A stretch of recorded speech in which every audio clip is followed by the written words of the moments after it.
Kalau juga tidak dihentikan, ada kemungkinan PSB akan mengambil langkah hukum. Beberapa waktu terakhir ini di sosial media, terutama di TikTok, saya melihat dan beberapa platform lain, sangat masif sekali fitnah yang dilakukan oleh akun-akun yang sebagian besar anonim, yang kita tahu afiliasinya kemana, yang membuat berita fitnah seolah-olah Bapak SBY berada di balik isu ijazah palsu Pak Jokowi yang sekarang sedang berseteru antara Pak Jokowi dengan Roy Suryo dan kawan-kawan.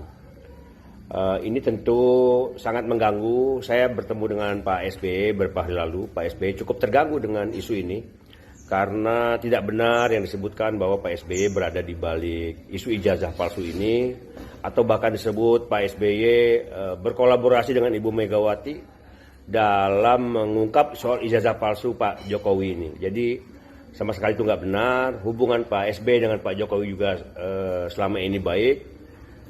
Kita berharap untuk dihentikanlah fitnah yang sudah tidak karuan ya di TikTok. Pak SBY sekarang ini day to day politiknya itu sudah banyak di melukis, kemudian juga seni-seni lainnya, kemudian persiapan poli, berkunjung ke daerah, banyak di Pacitan, kemudian hari-hari politik di partai kan sudah banyak dipimpin oleh Pak Mas Ahaye. Jadi tolong dihentikan agar fitnah-fitnah tidak meluas ya. Kalau juga tidak dihentikan, ada kemungkinan PSB akan mengambil langkah hukum akan dengan pertama memberikan somasi kepada orang-orang yang sudah membuat fitnah tersebut, dan terbuka kemungkinan untuk menempuh jalur hukum. Jadi karena ini masalah keadilan, karena Pak SBY tidak merasa melakukan itu tapi difitnah. Saya kira itu demikian kepada seluruh kader Demokrat untuk tetap membela pemimpin kita yang dizalimi, yang difitnah ini. Karena memang betul-betul tidak dilakukan oleh Pak SBY. Kita tahu selama ini Pak SBY selalu mengajarkan kita politik yang putih, yang bersih, yang tidak pernah menyerang orang, tidak pernah membuat fitnah. Tapi kalau kita dizalimi dan difitnah, kita harus melawan. Demikian, selamat tahun baru 2026. Di tengah bencana banjir yang terjadi di Aceh, Sumatera Utara dan Sumatera Barat, hal terpenting saat ini adalah keselamatan dan kebutuhan masyarakat terdampak. Banyak keluarga yang kehilangan tempat tinggal dan membutuhkan makanan, air bersih, air minum, tempat tinggal, dan bantuan dasar lainnya. Fokus dan perhatian kita seharusnya tertuju kepada mereka terlebih dahulu. Sayangnya, di situasi seperti ini, masih ada pihak-pihak yang justru memanfaatkan kondisi darurat untuk menyebarluaskan informasi yang tidak benar dan menyeret isu politik yang tidak relevan. Hal ini hanya menambah kegaduhan dan mengalihkan perhatian dari mereka yang benar-benar membutuhkan bantuan. Belakangan juga muncul misinformasi terhadap Pak SBY, mulai dari rumor terhadap kondisi kesehatannya hingga beliau dituduh terlibat dalam isu pemalsuan ijazah Pak Jokowi. Isu-isu tersebut tidak benar.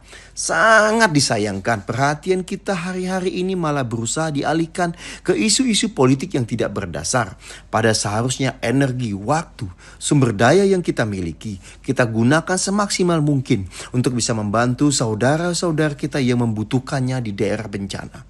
Mari kita bertanggung jawab dalam menyebarluaskan informasi, tidak mudah terprovokasi, dan bersama-sama mengutamakan kemanusiaan.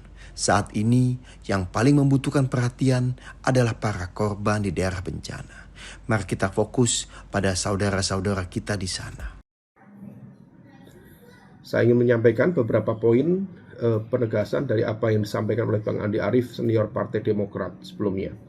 Pertama, Pak SBY tidak terlibat dan tidak pernah berada di balik isu ijazah Pak Jokowi. Tuduhan yang mencoba mengaitkan antara Pak SBY dengan isu ijazah Pak Jokowi adalah sebuah fitnah keji yang tidak benar adanya. Sejauh ini Pak SBY sangat sibuk dengan aktivitas pribadi dan juga aktivitas sosial, termasuk aktivitas kesenian, olahraga, dan lain sebagainya. Poin penegasan ini menjadi penting untuk disampaikan karena sumber fitnah dan juga pola disinformasi cenderung berulang. Fitnah ini disebarkan secara masif oleh akun anonim di media sosial dan pola serangan yang bersifat terkoordinasi dan juga berulang. Jika hal ini kemudian dibiarkan, tentu bisa membentuk persepsi publik yang menyesatkan. Dan disinformasi semacam ini tentu sangat berbahaya karena bisa merusak reputasi dan juga ruang demokrasi. Alasan mengapa hal ini harus disikapi secara tegas, selain memang Pak SBY merasa terganggu, juga karena memang sikap diam terhadap fitnah tentu berisiko dianggap sebagai sebuah bentuk pembiaran. Kalau pembiaran juga bisa menciptakan presiden buruk, maka di mana politik fitnah itu bisa menguasai ruang publik, dianggap normal, dan tentu ini tidak sehat bagi tatanan demokrasi kita ke depan. Maka klarifikasi publik dan juga langkah hukum menjadi penting untuk dilakukan sebagai sebuah proses pembelaan terhadap kehormatan dan juga nilai-nilai kebenaran. Langkah hukum yang barangkali akan dimatangkan, yang tampaknya betul-betul dipertimbangkan oleh Pak SBY, tentu di fase awal adalah langkah somasi, yaitu teguran atau peringatan hukum secara tertulis kepada pihak-pihak yang menjadi aktor di balik akun-akun media sosial tersebut. Mereka yang dianggap menyebarkan fitnah, kemudian melakukan perbuatan melawan hukum seperti ini, dan langkah somasi ini tentu ditujukan untuk meminta pelaku menghentikan perbuatannya, kemudian memberikan klarifikasi dan juga permintaan maaf, sekaligus juga ini menjadi sebuah peringatan keras. Kalau misal kemudian masih berlanjut, tentu ini akan berproses menuju proses penegakan hukum selanjutnya di ranah pidana. Dan menegakkan kebenaran di ruang publik ini menjadi penting, karena melawan fitnah adalah bagian dari hak atas keadilan dan juga kehormatan bagi setiap warga negara. Dan kita tentu memiliki komitmen yang sama, di mana negara harus diatur oleh rule of law, bukan rule of noise atau rule of rumors.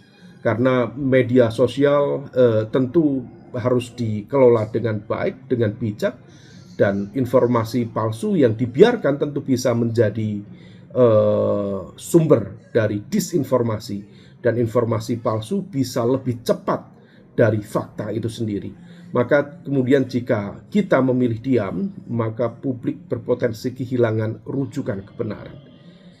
Jika tuduhan tak berdasar semacam itu dibiarkan, kebenaran bisa dikalahkan oleh kebisingan, dan opini publik bisa diubah, bisa dibentuk oleh manipulasi fakta dan informasi. Oleh karena itu, politik yang baik tentu menuntut cara pandang kita yang sehat, menuntut verifikasi, akuntabilitas, dan juga tanggung jawab di dalam bersikap, dan juga tindak tanduk, juga tindakan termasuk di dalam ranah media sosial. Oleh karena itu, langkah hukum ini adalah sebuah upaya untuk menegaskan bahwa ada batas etis antara kebebasan berekspresi dan juga penyebaran kebohongan dalam ruang demokrasi yang sangat terbuka ini. Terima kasih.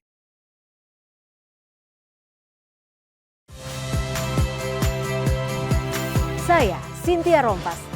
Saksikan program-program Kompas TV melalui siaran digital, pay TV, dan media streaming lainnya. Kompas TV, independen, terpercaya.